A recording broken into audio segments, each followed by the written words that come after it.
আমার ভাইরা রাহগায়া রুসমাবা রুহে বালালি নারাহি আল সাফা রাহগায়া মাদার তালকিনে গজলি নারাহি। আজকে আজান আছে কিন্তু আজানে বরাদ্দ নাই। আজকে দার্শনিক আছে, ইমাম গাজ্জালির মতন দার্শনিক নেই, ঠিক কিনা? আমার ভাইরা মহিলাটা যখন মসজিদের মধ্যে ঢুকলেন, তাকে দেখে ওই মসজিদের মধ্যে ইমাম গাজ্জালি উপস্থিত।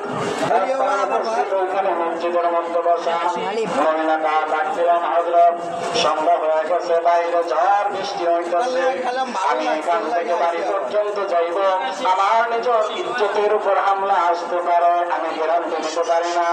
আজকে রাতটা মেহরবানি করে আমাকে এখানে একটু থাকার ব্যবস্থা করে দেন। ইমাম গাজ্জালি চিন্তা করলেন, আমিও তো একজন মানুষ, এবং রাতের অন্ধকার ঝড় বৃষ্টি শয়তান তো আমাকে ওয়াসওয়াসা দিতে পারে।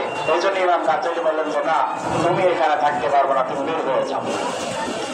আমার ভাইয়েরা মহিলাটা বারবার বলার পরে যখন ইমাম গাজ্জালি রাজি হইতেছিল না, বলতেছে আল্লাহর বান্দা, মসজিদের একজন ইমাম হিসাবে সব মানুষ মনে করে আমি আসছিলাম আপনার কাছে আশ্রয় নেবার জন্য। আমি এখন আপনার কথার কারণে চলে যাইব। আল্লাহর কসম করে বলি, আজকে যদি আমার কোনো দুর্ঘটনা হয়ে যায়, কিয়ামতের ময়দানে আল্লাহর আদালতে আমি আপনাকে আগে দাঁড় করাবো। যখন এই কথা বললেন, ইমাম গাজ্জালি ভয় পেয়ে গেলেন, বললেন মহিলা তাহলে যাও, হুজরা খানার মধ্যে ঢুকিয়ে যাও। ইমাম গাজ্জালি রাহমাতুল্লাহ আলাইহি তিনি বলছেন, মহিলাটা হুজরা খানার মধ্যে চলে গেল। আমার বাইরা কিতাবের মধ্যে লেখেন, ইবলিস শয়তান আসিয়া ইমাম গাজ্জালির দিনের মধ্যে কথা বলা শুরু করতে পারতেছিলাম না। কতবার আমি তারা বললাম, ওযু করলাম, গোসল করলাম, নামাজ পড়লাম, কিছুক্ষণ কন্ট্রোল ছিল। আবার যখন শুরু হয়ে গেল, ইমাম গাজ্জালির সামনে একটা মোমবাতি জ্বালাইলে আমি জ্বলবা। জাহান্নামে আগুনে জ্বলার আগে তুমি নিজে দেখো, তুমি নিজেকে দেখো, তুমি দুনিয়ার আগুনে পুড়ে দেখো, জাহান্নামের আগুনে জ্বলতে পারবা কিনা।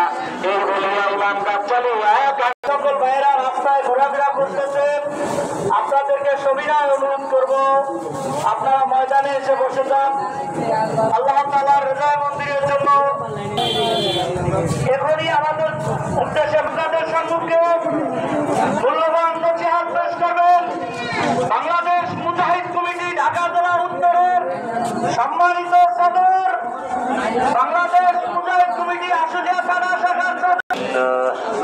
আলহামদুলিল্লাহ নাহমাদুহু ওয়া নাস্তাঈনুহু ওয়া নাস্তাগফিরুহু ওয়া নু'মিনু বিহি ইয়া আইয়ুহাল্লাযীনা আমানু সাল্লু আলাইহি ওয়া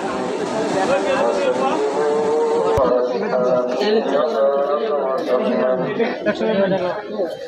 আল্লাহ আমাদের শুকর, আল্লাহ রাব্বুল আলামিনের শুকরিয়া।